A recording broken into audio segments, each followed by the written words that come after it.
Hi friends, ragi மாவு 2 cup எடுத்துருக்கிறேன். இங்கே பாருங்கள், கிருஷ்ணா பிராண்ட் ராகி மாவு எடுத்துருக்கிறேன். கொழுக்கட்டை செய்ய போகிறோம். இதில் பார்த்திங்கன்னா ராகி மாவில் நம்ம தேங்காய் துருவலை சேர்த்துக்கலாம். இது இந்த மாதிரி தேங்காய் துருவலோடு கலந்துக்கலாம். நம்ம இதில் புட்டும் செய்யலாம். இந்த வெள்ளை பாகு ஊற்றிக்கலாம். இப்போ நம்ம ஸ்பூன்ட்டே கலந்து விட்டுக்கலாம். மாதிரி நம்ம பிடி கொழுக்கட்டை பிடிச்சி வச்சுக்கலாம். இங்கே பாருங்கள்,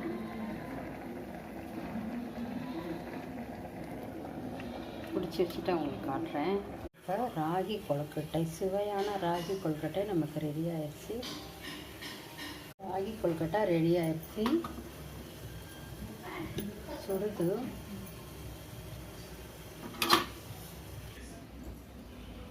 சுவையான சூடான